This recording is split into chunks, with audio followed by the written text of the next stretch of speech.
વિદ્યાર્થી મિત્રો, વિષય આંકડાશાસ્ત્ર, પ્રકરણ 9, ચેપ્ટરનું નામ છે ગુણોત્તર શ્રેણી.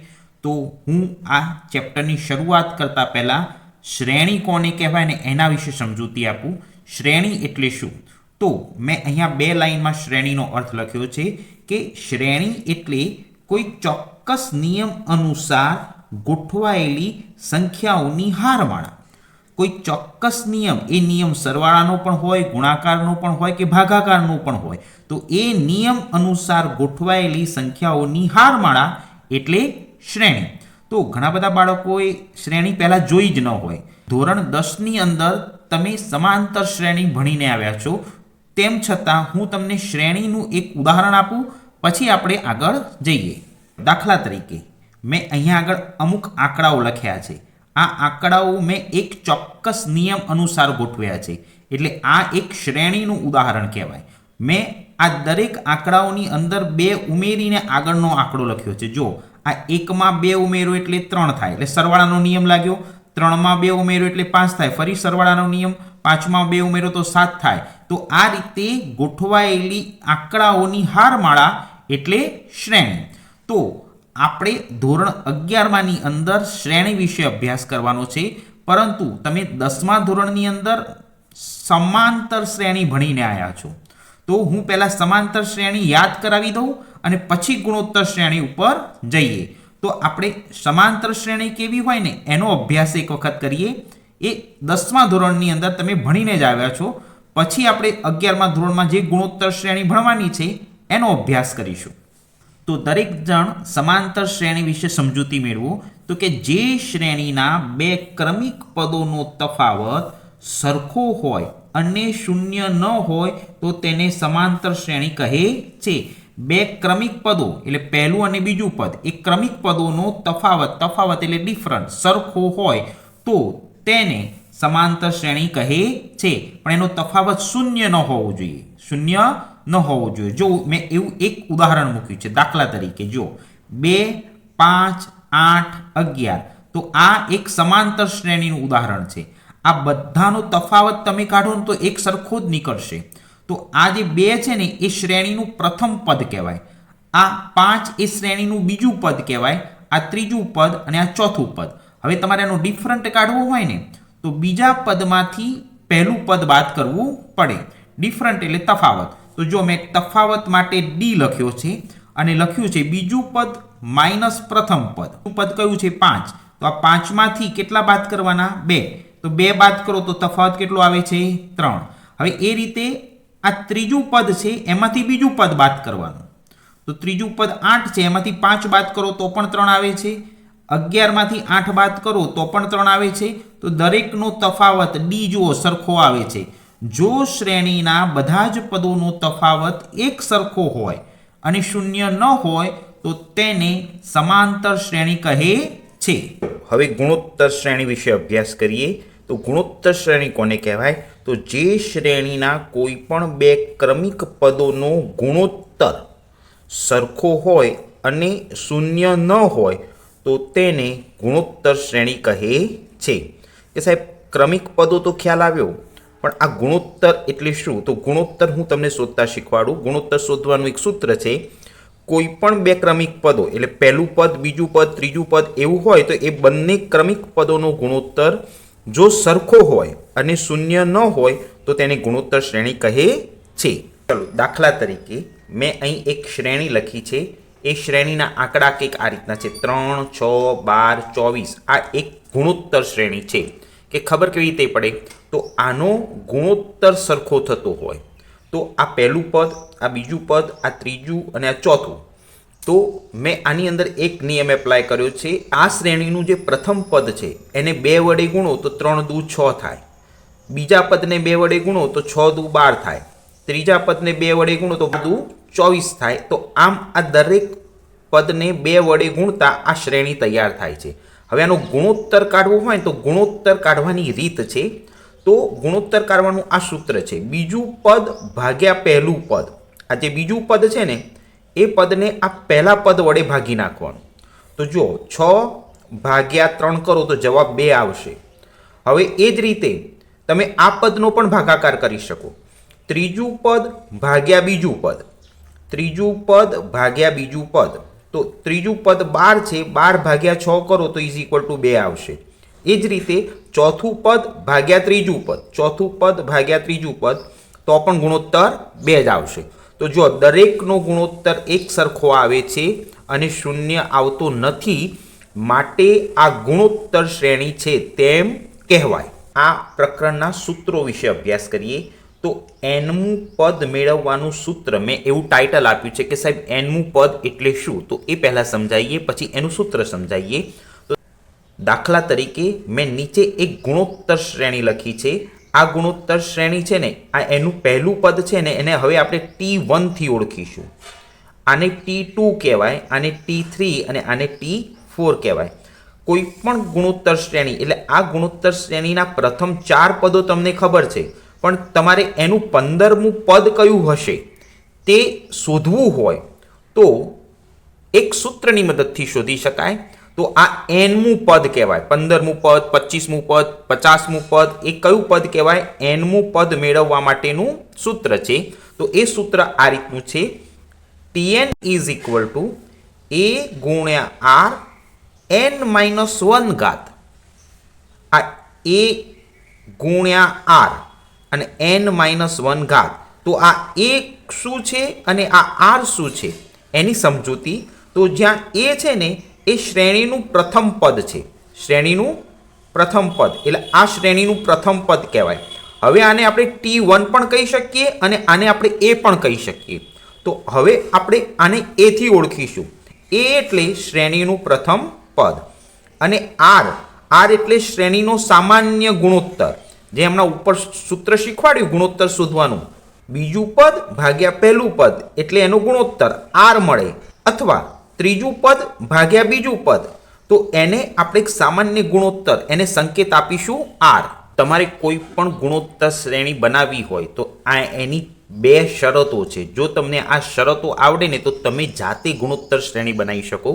તો શ્રેણીનું પ્રથમ પદ એ શૂન્ય ન હોવું જોઈએ. આ પહેલો નિયમ છે. ગુણોત્તર શ્રેણીનું પ્રથમ પદ શૂન્ય ન હોવું જોઈએ અને તે શ્રેણીનો સામાન્ય ગુણોત્તર પણ શૂન્ય ન હોવો જોઈએ. તો આ 2 શરતોનું જો પાલન થાય તો તમે કોઈ પણ ગુણોત્તર શ્રેણી તૈયાર કરી શકો. તો મેં તમને આ જે સૂત્ર શીખવાડ્યું ને એ સૂત્ર nમું પદ શોધવાનું છે. કોઈ પણ 50મું પદ કે 100મું પદ કયું હશે ને તે તમે આ સૂત્રમાં મૂકો તો તમારો જવાબ આવી જાય. ગુણોત્તર એટલે સામાન્ય ગુણોત્તરને આપણે r સંકેતથી ઓળખીશું. તો આ r શોધવાનું સૂત્ર જો મેં નીચે એક ગુણોત્તર શ્રેણી લખી છે. હવે આનું પહેલું પદ છે, આ બીજું, ત્રીજું અને ચોથું.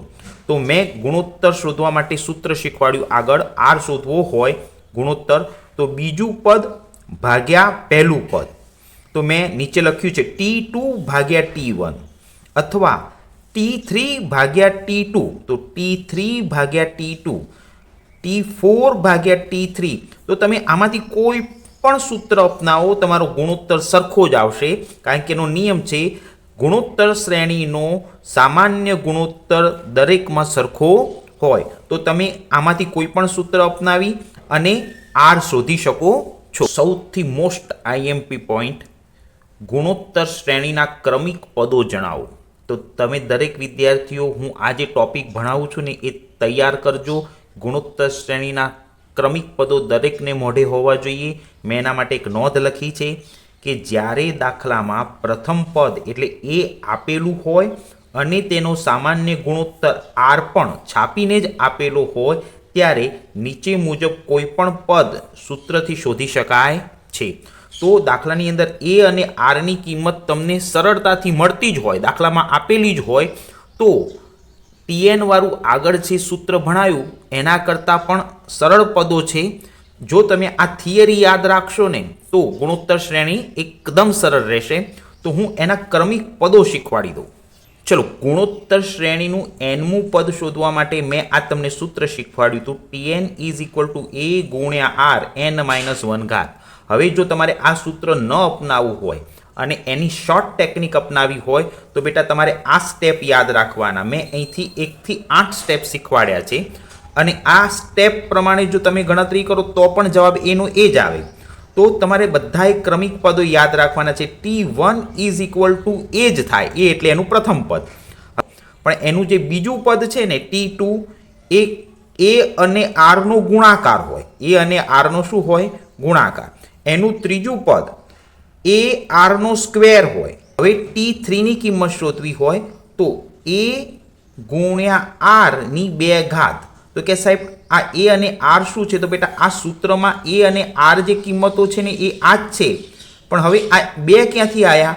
તો n માંથી 1 ઘાત ઘટાડી દઈએ એટલે તમારે આર ની ઘાત મળી જાય. તો અહીંયા T3 હોય તો અહીંથી 1 ઘાત ઘટાડીને અહીંયા 2 કરી દેવાની એટલે તમારું પદ T3 મળી જ જાય. હવે T4 શોધવો હોય તો એ અને આરનો ગુણાકાર કરવાનો અને આ 4 છે ને તો આમાંથી 1 ઓછો કરી અને આર ઉપર ઘાત મૂકી દેવાની તો તમને T4 નું પદ મળી જશે. આ દાખલાની અંદર હું પ્રેક્ટિકલ સમજાવી દઈશ. હવે જુઓ T5 શોધવો હોય તો એ અને આરનો ગુણાકાર કરવાનો, પણ આરની ઉપર ઘાત કેટલી મૂકવાની? તો 5 માંથી 1 ઘાત ઘટાડીને 4 મૂકી દેવાની. હવે એ જ રીતે છઠ્ઠું પદ શોધવું હોય તો એ આરની 5 ઘાત, સાતમું પદ શોધવું હોય તો એ આરની 6 ઘાત અને આઠમું પદ શોધવું હોય તો એ આરની 7 ઘાત. આવું તમે કોઈ પણ પદ શોધી શકો છો. ધારો કે T15 શોધવો હોય તો એ આરની 14 ઘાત લખી દેવાની. તો આ રીતે એના ક્રમિક પદોનો સીધો આન્સર આવી શકે છે.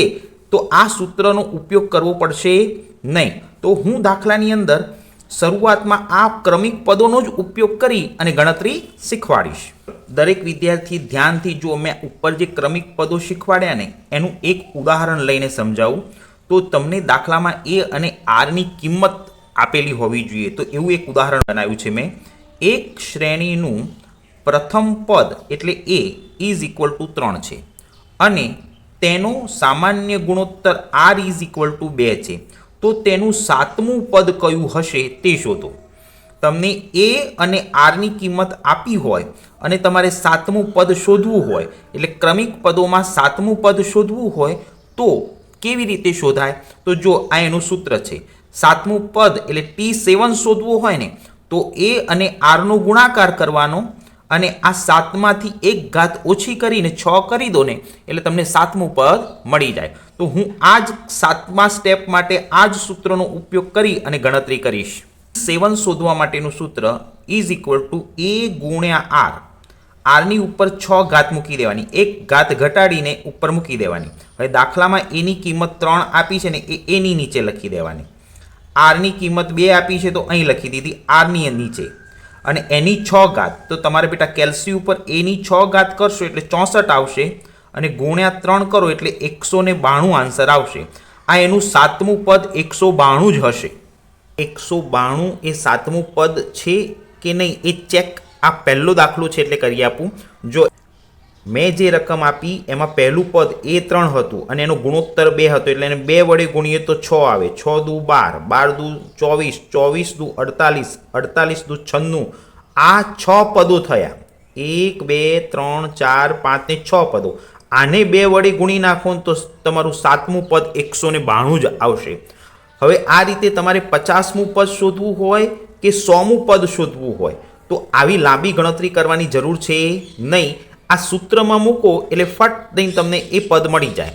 તો આવા પ્રશ્નો પરીક્ષાની અંદર વિકલ્પમાં પણ પૂછાય અને 2 માર્કમાં પણ પૂછાય. ચલો nમું પદ શોધવાના દાખલાઓની શરૂઆત કરીએ. જો ચોપડીની અંદર વિભાગ સી ની અંદર આપેલા છે દાખલાઓ. 298 નંબરના પેજ ઉપર જવાનું બેટા. સી વિભાગ છે એમાં દાખલા નંબર 9 છે. એમાં 4 વિકલ્પો છે. એનો પહેલો વિકલ્પ હું શરૂ કરું છું. પહેલાં સિમ્પલ ને સરળ દાખલા નાના નાના દાખલાથી શરૂઆત કરીએ. તો એનો પહેલો દાખલો છે. એક તમને ગુણોત્તર શ્રેણી આપી છે 2, 10 અને 50. હવે આનું છઠ્ઠું પદ કયું હશે તે શોધો. છઠ્ઠું પદ એટલે T6. આપણી પાસે 2 સ્ટેપ હોવા જોઈએ. એક તો પહેલું પદ. તો પહેલું પદ એની કિંમત આપણા દાખલામાં 2 છાપીને આપી છે અને આપણી પાસે આર હોવું જોઈએ. હવે આર શોધવા માટે મેં અગાઉ શીખવાડ્યું છે T2/T1 એટલે બીજું પદ ભાગ્યા પહેલું પદ. તો મોઢે આવડે 10 ને 2 વડે ભાગો ને તો આરની કિંમત 5 જ આવે. તમે એ જ રીતે આ ત્રીજા પદને બીજા પદ વડે ભાગો ને તો આર 5 જ આવે, કારણ કે ગુણોત્તર શ્રેણીનો ગુણોત્તર દરેકમાં સરખો હોય. હવે તમારે કયું પદ શોધવું છે? તો છઠ્ઠું પદ, તો એનની કિંમત 6 કહેવાય અને આ T6 શોધવાનો છે. હવે આ દાખલો પહેલો છે ને એટલે હું બંને રીતે શીખવાડું કે જેથી તમને ખ્યાલ આવે કે કોઈ પણ સૂત્રની મદદથી દાખલો ગણો તો જવાબ સરખો જ આવશે. Tn વાળું સૂત્ર, Tn is equal to A ગુણ્યા R n-1 ઘાત. હવે તમારે T6 શોધવો છે એટલે એનની વેલ્યુ 6 છે. એની કિંમત દાખલામાં 2 છાપીને આપી છે તો 2 લઈ લીધી. આપણો R 5 છે તો આરની જગ્યાએ 5 લખી દીધો. 6 માંથી 1 ઘાત ઘટાડી દો તો 5 આવે. તો આ 2 એમને એમ મૂકી દીધા. હવે 5ની 5 ઘાત, હવે 5 ગુણ્યા 5 ગુણ્યા 5 એવું 5 વખત કરો એટલે 5ની 5 ઘાત 3125 આવશે. 3125 ગુણ્યા 2 કરો એટલે 6250 આવશે. અને આ રીતે તમે એનું છઠ્ઠું પદ શોધી શકો. છઠ્ઠું પદ શોધવા માટે તમે આ Tn વાળા સૂત્રનો ઉપયોગ કરીને ગણતરી કરી શકો, અથવા તમે એના ક્રમિક પદોનો ઉપયોગ કરીને પણ ગણતરી કરી શકો. તો મેં ક્રમિક પદોમાં T6 શોધવાનું સૂત્ર શીખવાડ્યું હતું. T6 એટલે A ગુણ્યા R, આમાંથી 1 ઘાત ઘટાડીને 5 મૂકી દઈએ તો આ છઠ્ઠું પદ શોધવાનું જ સૂત્ર છે. પણ એ વખત તમારી પાસે A અને R એમ બેની કિંમત હોવી જોઈએ. તો આ દાખલામાં આપણી પાસે A અને R બંને કિંમતો છે એટલે છઠ્ઠું પદ આ રીતે પણ શોધી શકાય. તો A ની કિંમત 2 મૂકી દીધી, R ની જગ્યાએ 5 મૂકી દીધા અને એની 5 ઘાત કરી દીધી. તો આની 5 ઘાત 3125 જ આવશે અને એને 2 વડે ગુણો તો 6250 જ આવશે. તો આ રીતે પણ એનું છઠ્ઠું પદ શોધી શકાય. બંને રીત સાચી જ છે બેટા. તમને સ્કૂલમાં તમારા શિક્ષક જે રીતે કહે ને એ રીતે ગણતરી કરજો. તે વિભાગ C નો 298 નંબરના પેજ ઉપર 9મા દાખલાનો બીજો મુદ્દો શરૂ કરું. એ શ્રેણી આ રીતની છે: 100, 50, 25 અને એનું 7મું પદ તમારે શોધવાનું છે. તો હવે એનું પ્રથમ પદ એટલે એની કિંમત આપણી પાસે 100 છે. હવે આનો R શોધવો હોય ને તો તમારે બીજા પદને પહેલા પદ વડે ભાગી નાખવાનું. તો મેં Rનું સૂત્ર લખ્યું છે T2/T1. આ બીજું પદ ભાગ્યા પહેલું પદ, તો 50 ભાગ્યા 100 કરો ને તો તમારો આન્સર આવશે 1/2. હવે તમારે 7મું પદ શોધવા માટે ડાયરેક્ટ સૂત્ર મૂકવાનું, ક્રમિક પદોનો જ ઉપયોગ કરવાનો અને T7 ડાયરેક્ટ શોધી કાઢવાનું. ચલો 7મું પદ શોધવા માટે T7નું સૂત્ર મૂકવાનું. T7 is equal to A ગુણ્યા R ની 6 ઘાત, એટલે આ 7માંથી 1 ઘટાડીને R ની ઉપર 6 ઘાત મૂકી દેવાની. હવે દાખલામાં એની કિંમત 100 હતી તો 100 એની નીચે મૂકી દીધા. R ની કિંમત 1/2 હતી તો 1/2 મૂકી દીધા અને એની 6 ઘાત. હવે આ 100 તો એમને એમ નીચે ઉતારી દીધા. 1ની ગમે તેટલી ઘાત કરો તો જવાબ 1 જ આવે. હવે એ જ રીતે આ 2ની તમારે 6 ઘાત કરવાની છે. 2ની કેટલી ઘાત કરવાની? 6 ઘાત. તો 2 ગુણ્યા 2 ગુણ્યા 2 એવું 6 વખત કરશો એટલે 64 જવાબ આવશે. કરવાનું તો આ 100 એકા 100 છે તો ઉપર 100 મૂકી દીધા અને છેદમાં 64 મૂકી દીધા.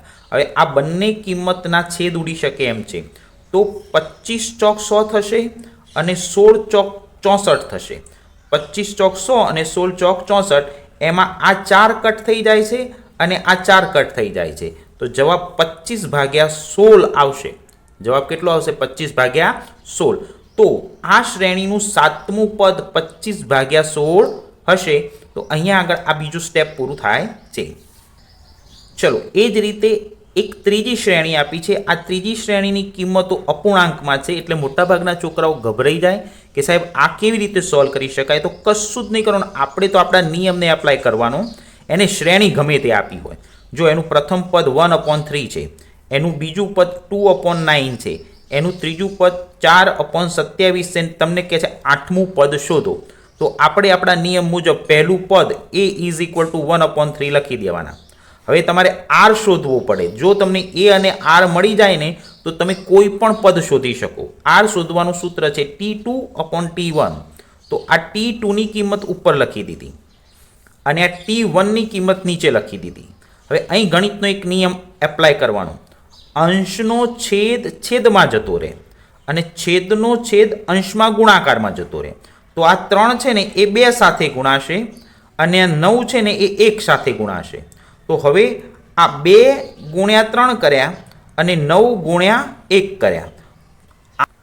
હવે અહીં છેદ ઉડી જશે. 3 એકા 3 અને 3 તરી 9. અહીંયા 3 છેદ ઉડી જશે. 3 તરી 9. તો અહીંયા જવાબ આવશે 2/3. તો આ એનો આર ગુણોત્તર, સામાન્ય ગુણોત્તર આર કેટલો મળ્યો? 2/3. હવે દાખલામાં 8મું પદ શોધવાનું છે. 8મું પદ શોધવું હોય તો એનું સૂત્ર છે a ગુણ્યા r ની 7 ઘાત. 8માં 1 ઘાત ઘટાડીને 7 મૂકી દેવાની. આપણા દાખલામાં એનું પહેલું પદ 1/3 છે તો એની જગ્યાએ લખી દીધું. આપણો r 2/3 છે તો 2/3 લખી દીધા અને એની ઉપર 7 ઘાત. તો આનું સાદુરૂપ કેવી રીતે આપવાનું? તો 2 ની 7 ઘાત એટલે 2 ગુણ્યા 2 ગુણ્યા 2 એવું 7 વખત કરો ને તો 128 કેલ્સી ઉપર આવશે. એ જ રીતે 3 ની 7 ઘાત કરવાની. 3 ગુણ્યા 3 ગુણ્યા 3 7 વખત કરો તો 2187 આવશે. હવે આ બે રકમો એકબીજાના ગુણાકારમાં છે તો ઉપરનો ગુણાકાર ઉપર કરી દેવાનો અને નીચેનો ગુણાકાર નીચે કરી દેવાનો. તો 128 ગુણ્યા 1 તો 128 અને આનો ગુણાકાર 2187 નો ગુણાકાર 3 સાથે કરો તો 6561 આવશે. હવે અહીં છેદ ઉડતા નથી તો અહીંયા આગળ આ દાખલો પૂરો કરી દેવાનો. તો આ ગુણોત્તર શ્રેણીનું 8મું પદ 128/6561 હશે. ચલો હવે એ 9મા દાખલાનો ચોથો છેલ્લો મુદ્દો. ગુણોત્તર શ્રેણીનું પહેલું પદ 2 છે, બીજું પદ 2, પછી રૂટમાં 2 છે અને ત્રીજું પદ 4 છે ને તમને પૂછે છે 5મું પદ શોધો. તો આપણે પહેલાં આપણું પહેલું પદ કયું છે? 2. આપણે એને a કહેવાનો, a = 2. હવે આમાંથી આપણે r શોધી કાઢવાનો. તો r શોધવાનું મેં સૂત્ર શીખવાડ્યું હતું T2/T1. તો આ T2ની કિંમત ઉપર લખી દીધી અને T1ની કિંમત નીચે લખી દીધી. જો આ T2ની કિંમત છે ને 2 આની સાથે ગુણાકારમાં છે તો 2 ગુણ્યા √2 અને પ્રથમ પદ એ છેદમાં લખી દીધું. હવે તમારે આનું સાદુરૂપ આપીએ તો અહીંથી આ 2 કટ થઈ જાય અને અહીંથી આ 2 કટ થઈ જાય તો એનો r √2 આવશે. એનો r કેટલો આવશે? √2. સૂત્ર મૂકી અને ગણતરી કરી દેવાની.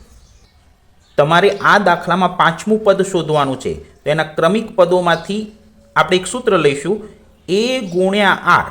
5મું પદ હોય તો r ની 1 ઘાત ઘટાડીને 4 મૂકી દેવાની. દાખલાની રકમમાં પહેલું પદ 2 હતું અને એનો સામાન્ય ગુણોત્તર √2 આવ્યો હતો તો r ની જગ્યાએ √2 લખી અને એની ઉપર 4 ઘાત કરી દીધી.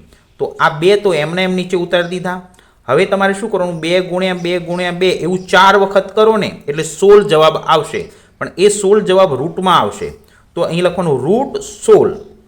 આ એ √2 ની 4 ઘાતનો આન્સર છે. 2 ગુણ્યા 2 ગુણ્યા 2 એવું 4 વખત કરશો તો અહીંયા જવાબ કેટલો આવશે? 16. તો એ 16 નીચે લખી દેવાના. હવે તમારે કેલ્સી ઉપર 16નો રૂટ દબાવવાનો તો 4 નીકળશે. 16 અને રૂટ દબાવશો એટલે 4 નીકળશે અને આ 2 તો છે. 4 દુ 8 આન્સર આવશે. તો તમારે આ શ્રેણીનું 5મું પદ 8 જ હશે. આટલા 4 દાખલા પૂરા થયા પછી હું તમને હોમવર્ક આપું છું. હોમવર્કની અંદર ઉદાહરણ નંબર 6 તમારે જાતે ગણવાનું અને ઉદાહરણ નંબર 7 તમારે જાતે ગણવાનું